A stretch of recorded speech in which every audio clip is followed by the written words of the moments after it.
I realize the title of this chapter seems a strange thing, that a story about conspiracies and politics amidst a system-wide conflict involving an alien life form. How does that call to mind a 2nd century fable about love amidst the wrath of the goddess Venus? And certainly the story seems already as far from joyous as possible. Eros is still consumed by the experiment involving the proto-molecule. Holden has tossed Miller from his crew over killing Dresden. War still wages between all three sides in all of this. And the question of how Julie Mao's father knew of this threat remains unanswered. But what remains the most important question is, what are we going to do about Eros? The place has been the center of conspiracies, and the war has kept relief ships away since all manner of conflicts are happening around the system. But sooner or later, somebody is going to head back there, and the risk exists of someone finding it and spreading this disaster beyond that asteroid. But what can you do? You can't blow it up. This proto-molecule was designed to fly through the space between stars. All you'll do is just turn one contaminated rock into 100 contaminated rocks flying in all directions.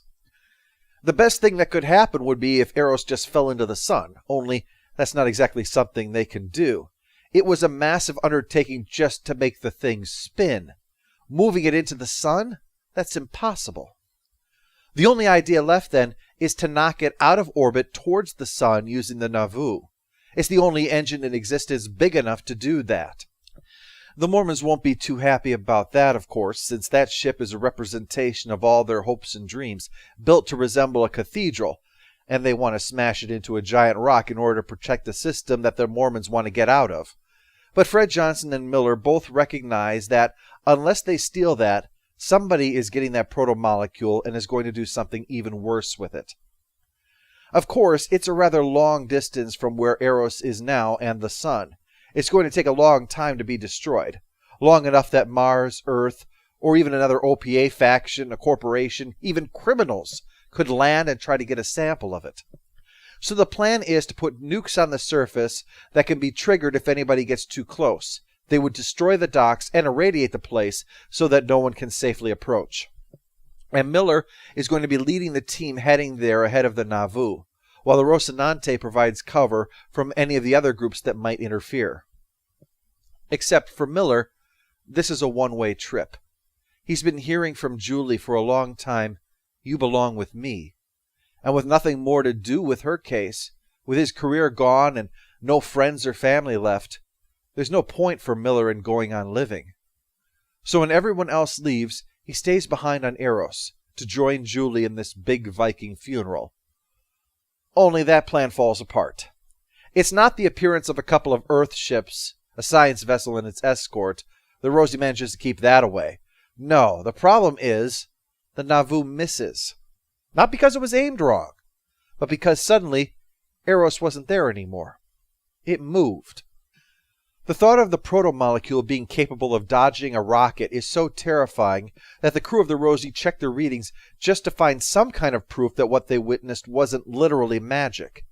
It was definitely some kind of unknown physics, since it moved in a reactionless way that violates conservation of momentum, but at least the evidence points to some kind of physics, and not Dormammu getting involved. This is a small comfort, though, because Eros not only isn't heading towards the sun, it's actually heading for the Earth. That is a doomsday situation, and not just for the planet Earth, but for the entire human race. Mars has been terraforming, but not far enough to be self-sustaining, nor the food supplied by places like Ganymede and Europa. The starvation will be so widespread that some people, somewhere, are going to spitefully believe that if they can't have it, nobody else can either, and destroy the small holdouts in the system. So that in the end, the only thing living in this solar system is going to be the proto-molecule, taking over Earth as it had originally been intended 2 billion years earlier.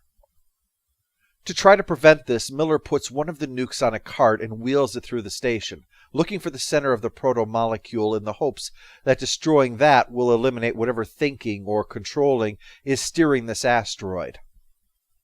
With the help of Naomi, Miller rigs up a dead man's switch. Should he be taken out by the proto-molecule at some point, at least he'll do some kind of damage in there. Unaware of this, the Earth has launched its nuclear arsenal at Eros to thoroughly vaporize it. so no remnant of anything aboard can survive. Only Eros has become invisible to radar. This might also seem like it's magic, but all this is the stealth technology we've already seen, but writ large, absorbing the energy and sinking it into the interior as heat. The missiles thus have no way to lock on, so the Rosie pursues to paint a laser on the side to give them a target. But even that has to stop, because Eros is going so fast the Rosie can't sustain it without killing the crew due to the pressures of acceleration. Now keep in mind that acceleration is a change in speed and or direction, and since it's on a beeline for Earth, then it must be speeding up. Again, without following Newton's third law of motion. It's not leaving an exhaust trail as it accelerates. It can do so without that, and what's more, without causing G-forces on Eros because Miller is completely unaffected by it. No sense of motion whatsoever.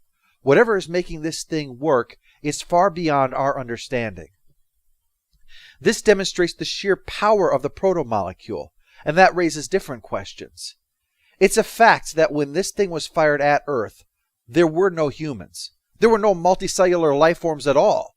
The idea that this was a weapon is dubious. True, it could be preemptive to ensure no other life form could gain intelligence to threaten them, but that seems highly questionable for a species that was going to have a couple billion years head start.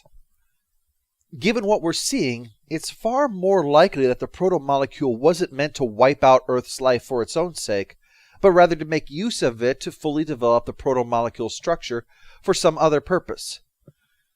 In other words, just because one is making a loaf of bread doesn't mean one has set out to destroy all yeast.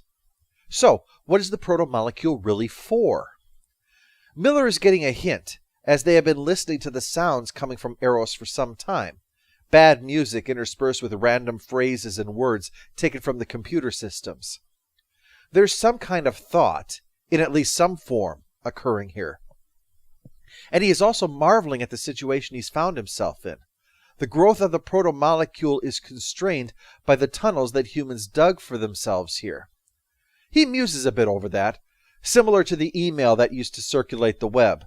You know, about how the space shuttle was determined because of the size of a horse's rear end due to a long chain of reasoning. It's not accurate, but Miller's approach is only evocative of that, not repeating it. The point is the thing's physical growth is bound by the limitations of growing in a human environment. With the Rosie forced to back off to avoid killing the crew, Holden has a backup plan of his own. Have the ships the OPA landed on Eros turn on their beacons so that the nukes can target them instead. That way they'll be locked onto Eros so long as those ships are landed there. Only, that's when Miller realizes what he thinks is happening.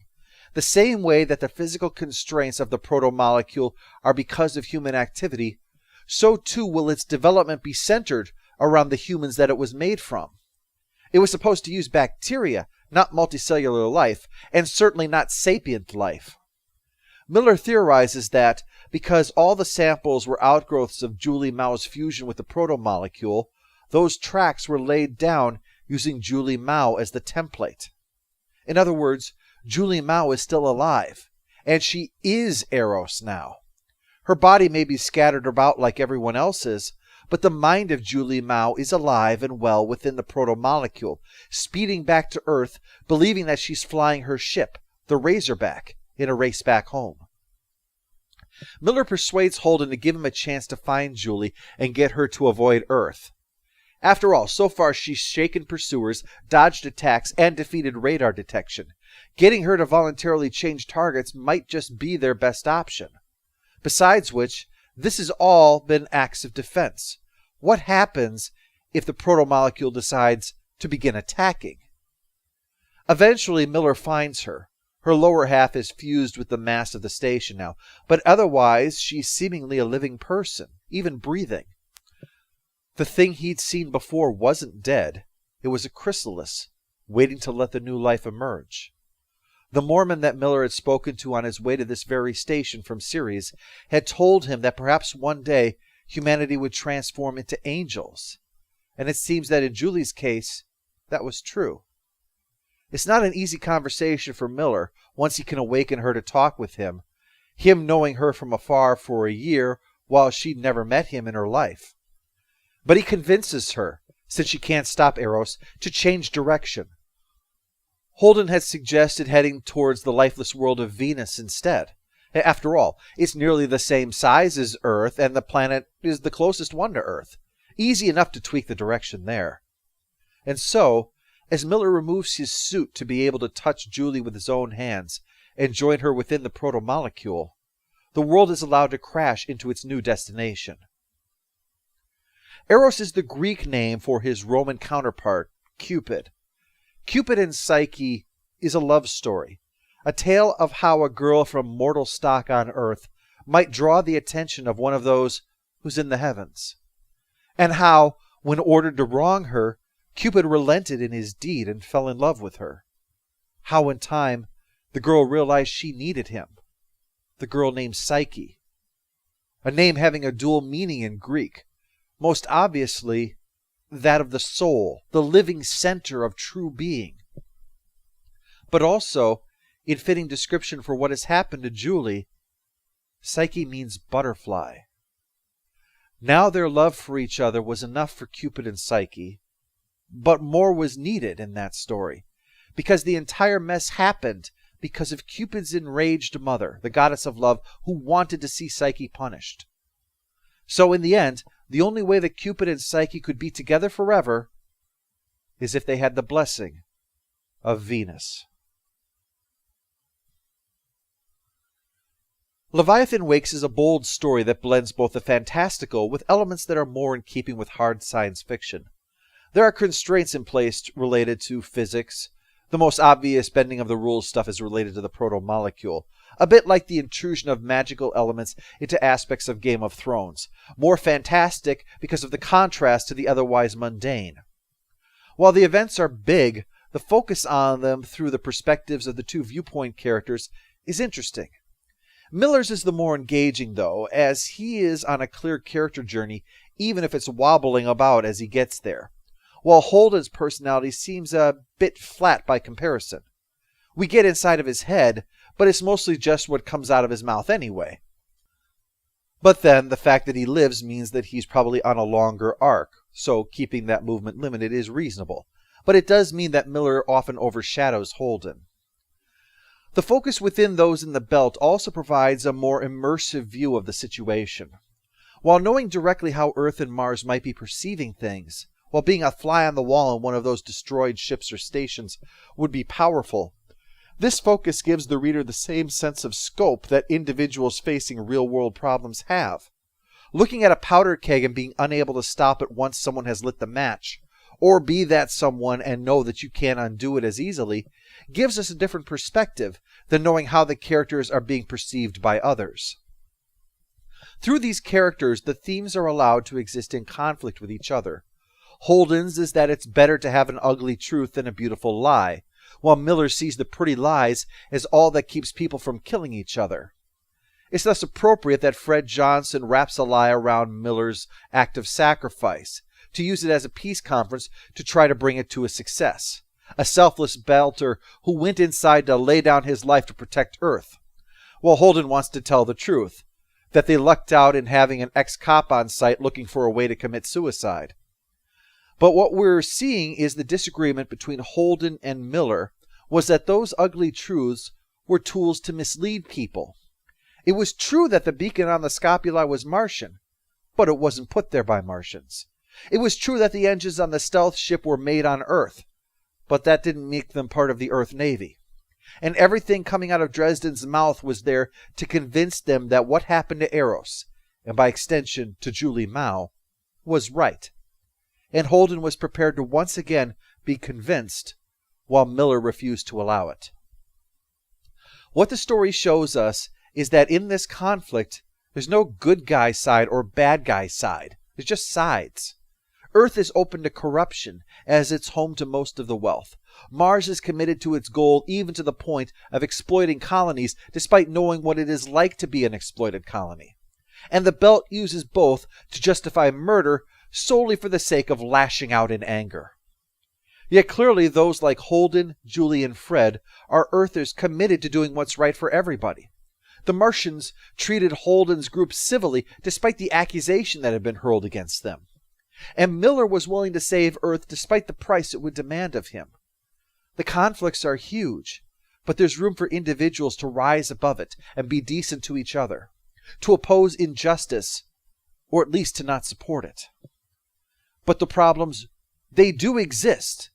They're like tectonic forces. The pull is so strong that eventually the built-up pressure requires release. It can't simply be halted. Leviathan Wakes is a war story that's not about the war. It's about what the title says, a great monster finally awakening. It's just that monster is the war. The Leviathan may be a new life ripped from our mangled bodies, but the monster, the need to exploit and hate each other, came with us even into outer space. Perhaps that's why Miller concluded that the stars are better without us.